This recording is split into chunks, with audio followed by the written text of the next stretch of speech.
La peinture, je l'ai déjà dit, mon premier tableau, c'est Bassin Coussou 68. Et ensuite, pendant longtemps, un intérêt personnel. Je collectionnais, c'est comme j'ai acheté c'est un certain nombre d'objets que je donne au musée maintenant.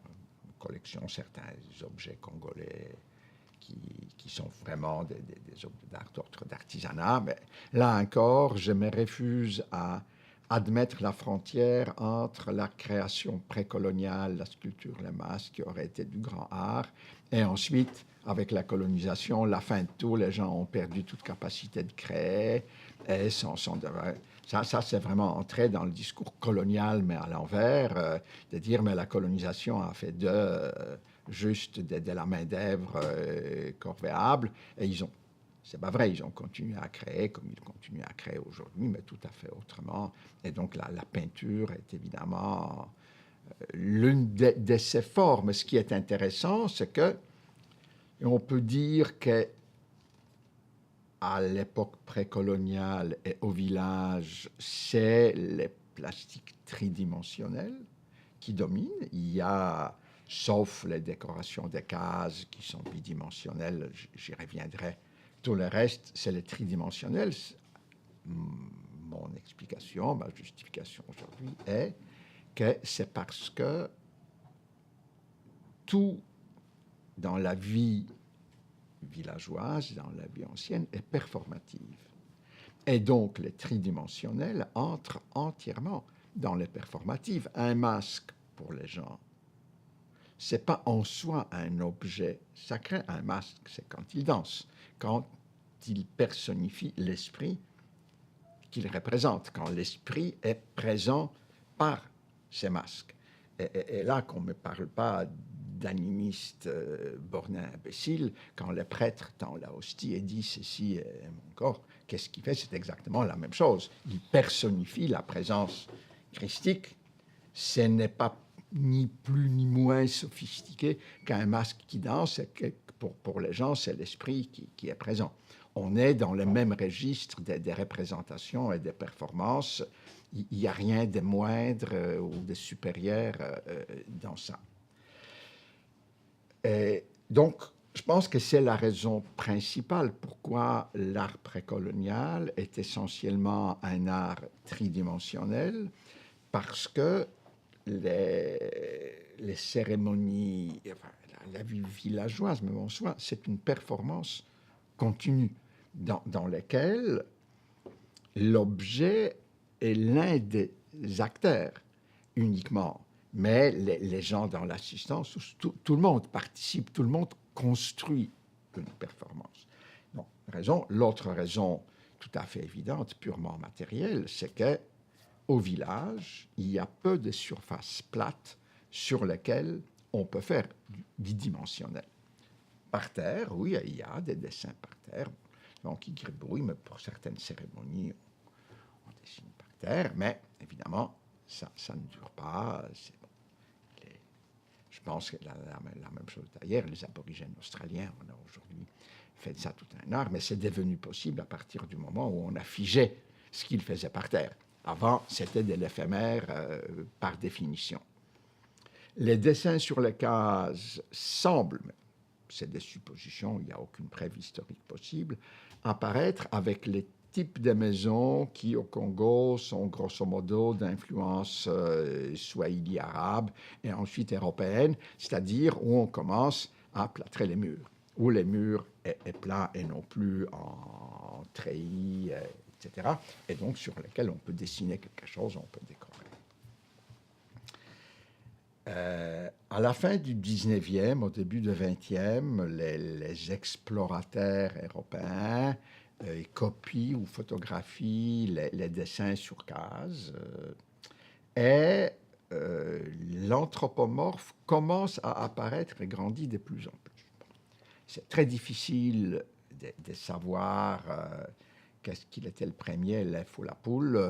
Donc ici aussi, est-ce que c'est l'intérêt européen et la présence européenne qui a fait de l'anthropomorphe étant trait ou mon hypothèse, c'est une hypothèse impossible de la prouver, est que les bidimensionnels, avec la photographie, avec les dessins que les Blancs faisaient, étaient perçus comme les modes des discours sur le réel moderne, avec beaucoup de guillemets. C'est-à-dire, c'est lui que les Blancs utilisaient. Parce qu'évidemment, au début, les gens n'ont aucun accès à l'écrit. Alors, on note des Blancs, ils ne le voient pas, ils ne savent pas ce que c'est. Ce qu'ils voient, par contre, quelqu'un qui est assis et qui dessine un lézard, un oiseau, et ça, il y en a, c'est l'une des activités principales d'explorateurs, c'est de saisir le monde exotique en images et transporter chez nous. La même chose la photographie, parce que, certes, les photos ne restent pas, mais on est à l'époque de la photographie sur plaque de verre. On ne peut pas ne pas le développer sur place parce que les matériaux sur l'émission ne durent pas longtemps. Donc, on le développe et les gens le voient.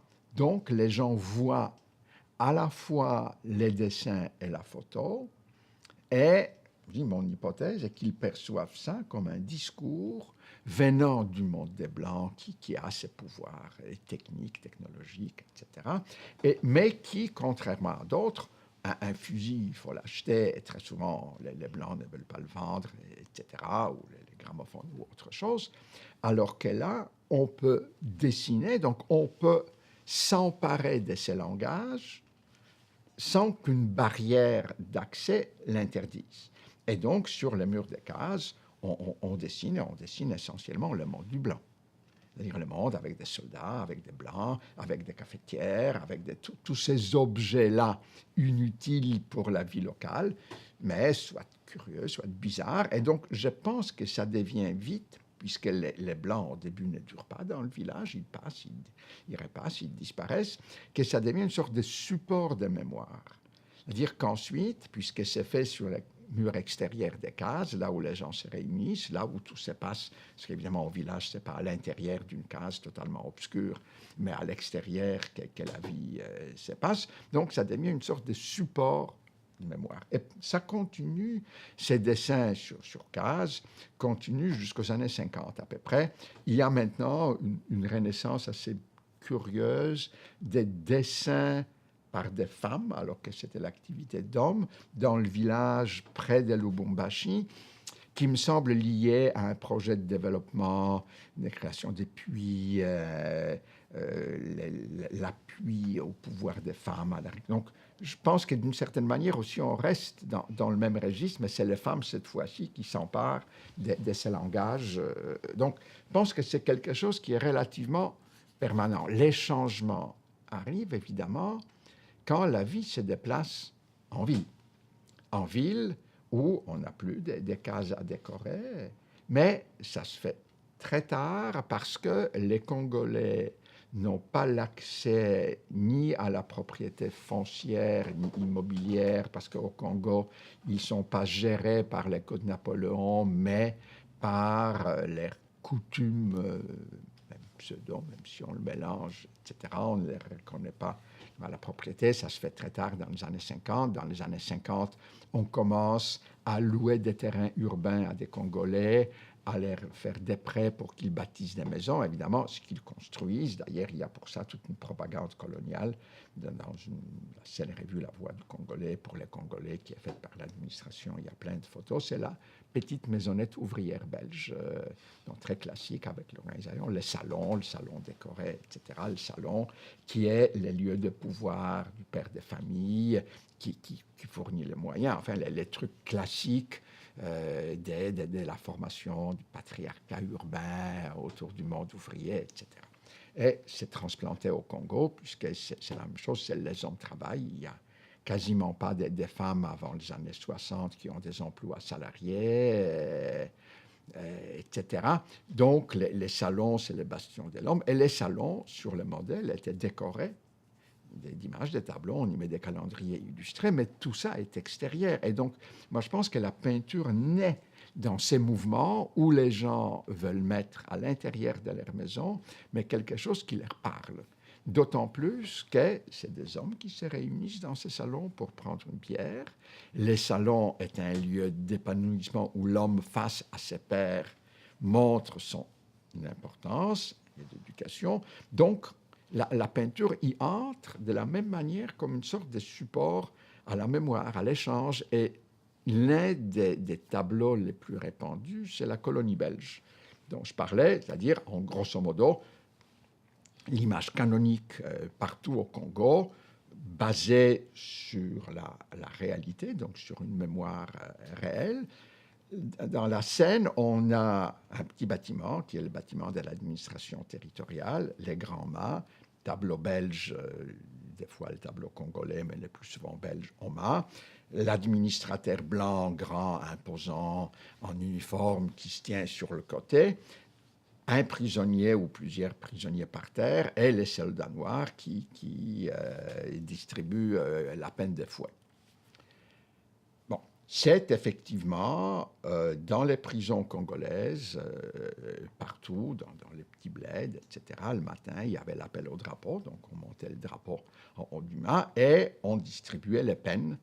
Le matin, on levait le drapeau. Et les prisonniers étaient sujets jusqu'à 10 coups de fouet, c'était la peine classique.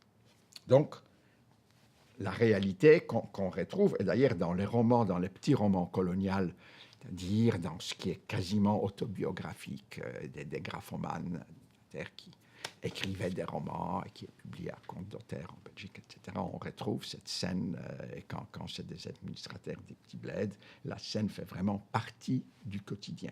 Donc, elle est enracinée dans la réalité. Sauf que, première transposition, quand on regarde bien les tableaux, les couleurs du drapeau belge, jaune, noir, rouge, se retrouvent sur les prisonniers. Les prisonniers est vêtu d'un maillot rayé jaune-noir, et sur ses fesses, on a des lignes rouges du sang.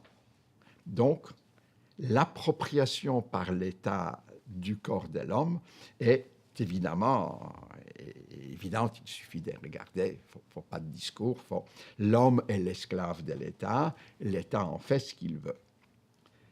Sur plusieurs tableaux, pas tous, mais sur une majorité certainement, les femmes sont assises à côté, elles regardent et elles expriment la souffrance, pas les hommes. C'est-à-dire elles ont ces gestes de tête appuyée sur la main, et ça, c'est les gestes classiques des souffrances, des peines qu'on retrouve dans la sculpture et qu'on retrouve dans la vie ordinaire. C'est vraiment ces gestes-là. Donc, c'est à la fois la séparation du monde masculin et féminin.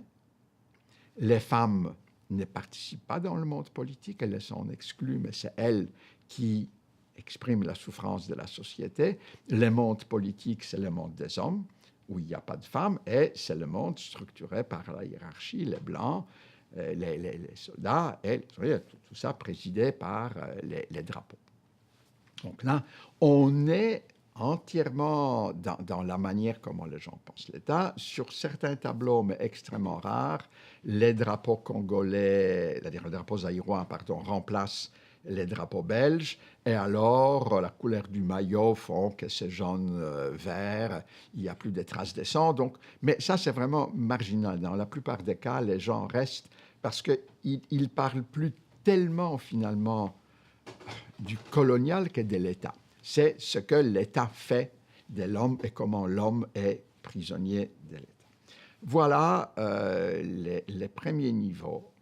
Et ensuite, un jour, j'ai vu ça avant, mais quand je commençais à travailler plus sur la mémoire de l'esclavage, je ne sais pas pourquoi, j'ai regardé plus attentivement une gravure de Verdier, qui est la peine de fouet, un tableau qui a été refusé à l'Académie, etc., mais qui était utilisé dans les campagnes anti-esclavagistes en masse, une sorte de campagne mondiale reproduite par des multiples gravures, et c'est exactement la même composition que la composition de ces tableaux. Évidemment, je ne sais pas comment l'image est arrivée, comment les gens l'ont vue.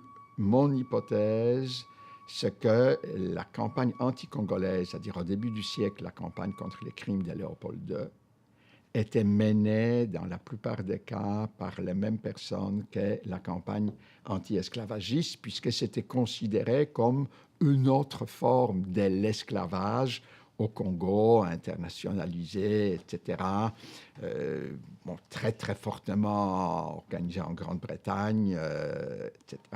Donc, il n'est pas exclu, et les missionnaires protestants ont été très actifs dans cette campagne, les missionnaires protestants britanniques et scandinaves. Donc, il n'est pas exclu que des copies de gravures étaient arrivées qui sont restées dans la mémoire visuelle, tout comme il y a un tableau subversif d'un Belge fait dans les années 80 du 19e siècle, Justice au Congo, qui est exactement la répétition de Verdier et ceci. Donc, ce que je veux dire, c'est à quoi je veux en venir, c'est qu'une série, encore une fois, des hasards, des choses que j'ai mal vues à un moment donné, que j'ai regardé plus attentivement, que j'ai compris, fait qu'on peut montrer que cette peinture qu'on traite des naïfs, des gens qui effectivement ont quelques années de primaire, parce qu'ils sont tous lettrés, mais très très peu lettrés, des gens des années 70, même 80, il n'y avait pas d'Internet, ils étaient totalement coupés du monde extérieur, qui a d'une part une sorte de continuité de mémoire visuelle, des modèles, des schémas venus de l'extérieur, d'autre part continuité de mémoire, de la manière comment l'image a été façonnée, produite, et tout ça est réuni au sein de la performance. Parce que quand on demande aux gens, mais qu'est-ce que vous faites avec les tableaux? Non, ils disent, mais le tableau est accroché. Oui, oui, mais pourquoi? Mais parce que ça permet de converser, ou ça permet de parler de la morale et de l'éthique. Et quand on regarde comment ça se fait, en fait, les gens ne commandent jamais le tableau. Les gens racontent des histoires. Donc, par rapport à ces tableaux, dire, ah, mon cousin, un jour, il n'a pas payé son impôt. Ils l'ont arrêté, il a été coincé. Ah, mais mon oncle.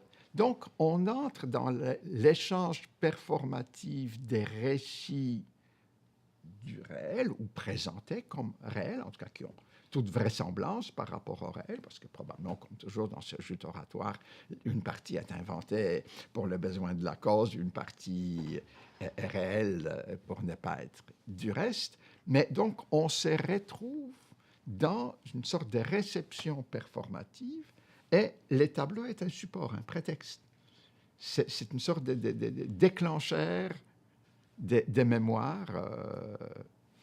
Et c'est ainsi avec d'autres thèmes. Bon, la sirène en est un autre qui était très populaire, qui lui est sorti des modes, parce que je pense que l'histoire de la sirène et les tableaux permettaient aux gens d'expliquer durant les grandes années de moboutisme les carrières fulgurantes de certains, et en même temps leur descente aux enfers immédiats, parce que ça arrivait pour toutes sortes de raisons, que Mobutu prenait son chauffeur et le nommait au bureau politique du parti ou ministre, et qu'évidemment, 3 mois plus tard, le type a été dégommé, mais entre-temps, il accumulait des biens, il volait comme tout le monde, etc. Et il fallait donner une raison à ça, et la sirène permet de le faire, puisque la sirène est celle qui dispense les biens matériels modernes contre la fidélité de l'homme, mais qui doit lui offrir ses proches et sa propre fécondité. Donc, les résultats, on disait Mobutu a la plus puissante des sirènes en tout le Congo, et quand Kabila était aux portes de la capitale, et Mobutu dormait essentiellement sur le bateau présidentiel parce qu'il avait peur d'être assassiné, les gens disaient, mais tu vois, c'est parce qu'il cherche à être proche de sa sirène. C'est elle qui va lui permettre de rebondir. Et évidemment, d'un vieux retraité de l'industrie minière à Lubumbashi, et qui n'avait pas d'enfant, enfin, on disait, mais tu vois, ben, il a, à l'époque où il y avait des pensions, maintenant il n'y en a plus, il a vendu sa fécondité, il n'a pas d'enfant, il n'a jamais conçu, pour avoir la promotion et pour avoir... Donc, toutes ces histoires-là, la sirène qui était toujours soit une blanche, dans la plupart des cas, ou quand elle avait les traits d'une noire, c'était de manière évidente ce qu'on appelait une femme libre. Bon, disons prostituée, mais c'est très différent de la prostitution occidentale parce que les femmes libres, on vivait avec elles un certain temps, elles fournissaient toutes les prestations de famille, elle avait les linges, elle entretenait la maison, le service sexuel, mais ensuite aussi, la femme libre, contrairement à des femmes, hein, c'est elle souvent qui rompait la relation, qui s'en allait vers un autre homme plus intéressant, plus puissant, donc qui contredisait d'une certaine manière la relation normale entre les sexes, la domination de l'homme sur la femme dans la relation affective, alors qu'ici, c'est la femme qui prenait le dessus, qui prenait l'initiative, qui gérait. Donc, dans ce cas, elle est une sorte de blanche honoraire, et donc la sirène peut avoir ses traits également. Et dernier élément de tout ça, je n'ai jamais entendu parler d'une sirène qui aurait été partagée par deux hommes. C'est très individuel. Donc, on est vraiment dans les rapports urbains, les rapports d'individu à individu. Une sirène, il faut la séduire pour avoir un rapport avec elle. Elle peut refuser. Si l'homme n'obéit pas, elle punit, etc. Donc, voilà un autre, et qu'évidemment, les gens ne racontaient pas tout ça qu'il y a une sirène, mais ils disaient, ah, mais tu sais, ce pasteur-là, lui, il a beaucoup de fidèles parce que sa sirène, sa mamiwata. Donc, voilà, et évidemment, on peut multiplier les exemples. Ce que je voulais dire, c'est que avec cette histoire de Bwana François dont je parlais, j'ai compris qu'il ne s'agit pas dans la peinture d'une illustration, mais qu'il s'agit d'un discours plastique sur la société, d'un discours qui peut déclencher des réceptions performatives, donc d'une certaine manière reconstituer ces rapports performatif de personne à personne qui était important dans le passé, qui était souvent mis à mal en ville et que les gens reconstituent dans leur espace encore privé-public. Dans quelle mesure, moi j'appelle souvent les salons une sorte de privé-public. Donc voilà, c'est ça d'une certaine manière l'histoire de mon rapport à la peinture et de mon intérêt. Certainement, les collègues me les reprochent des fois, je pense qu'ils ont raison, mais à mon avis, il est impossible de marier les deux. J'ai sacrifié totalement les critères esthétiques. C'est-à-dire, il y a à la fois dans ça certainement des choses très mal faites par les gens qui n'ont aucun talent. Mais je me suis dit, ce n'est pas les critères esthétiques. Enfin non, c'est mal dit parce que les gens en même temps différencient. Les gens aiment certains tableaux, certains peintres et pas d'autres, même s'ils n'expriment pas ça en termes de jugement esthétique comme nous. Mais je ne voulais pas des filtres artificiels. Les gens n'étaient pas dupes. Les enquêteurs qui achetaient des tableaux pour moi, ils savaient très bien que ce n'est pas pour eux-mêmes, parce qu'un Congolais n'achète jamais 5 tableaux à la fois. Il en achète un, donc c'est évident qu'ils savaient que c'est pour un autre. C'est évident que j'ai payé plus cher par les enquêteurs, mais ça, c'était de bonne guerre que les consommateurs congolais ordinaires. J'ai eu une possibilité de test, là encore, le malheur des uns. Quand il y a le nettoyage ethnique à Lubumbashi, 93, 12-13, les gens dits kassaïens, donc originaires, souvent leurs parents étaient originaires de la province voisine, sont expulsés, manu militari. Les gens vendent tout, ces kassaïens avant de partir, et entre autres des tableaux. Ils vendent les mobiliers, parce que les départs en train, c'est calvaire, il n'y a pas de place, il n'y a rien. Et il y a un grand marché à la frontière de la Zambie, parce que les Zambiens viennent acheter les biens durables, essentiellement, à extrêmement bas prix. Tout le monde vend, personne n'achète. Et il y a énormément de tableaux. Donc, j'ai pu faire acheter beaucoup de tableaux de deuxième main que les gens avaient et qu'ils ont mis en vente. Ce qui m'a permis, parce que très souvent, on me disait, mais oui, mais les gens savent que c'est toi, donc les peintres font des choses pour un blanc, pour toi, et non pas du tout. Donc ça, j'ai eu 200, 300 peut-être tableaux qui étaient dans conditions souvent durables, mais les tests, ça se marie parfaitement avec les restes. Donc, c'est vraiment une production interne, une forme de discours interne à la ville, mais qui, je pense, a eu sa naissance, parce qu'on demande souvent pourquoi le Congo. Mais je pense que l'explication par rapport exactement à l'autre côté du fleuve, c'est que les Français a toujours été enseigné, a fait partie de la vie des Congolais brassavillois. Au Congo belge, les Français, sauf aux prêtres, n'est pas enseigné jusqu'aux années 50. On enseigne dans des langues régionales. En ville, souvent, les gens simples manquent des langues communes avant qu'ils n'apprennent le dialecte régional. Et c'est probablement le visuel qui a, d'une certaine manière, rempli les vides, qui a créé une sorte de langage universel dans lequel tout le monde s'est retrouvé sans nécessairement... Bon, ça a ses faiblesses parce qu'on peut dire, oui, oui, mais les gens qui se réunissaient au salon, c'est quand même les gens d'un même groupe ethnique, ils parlaient la même langue, c'est vrai. Mais je pense qu'il y avait dans cette peinture, et qu'il y a dans cette peinture, l'ambition à l'universel, un peu comme l'écriture, de se faire comprendre par tout le monde.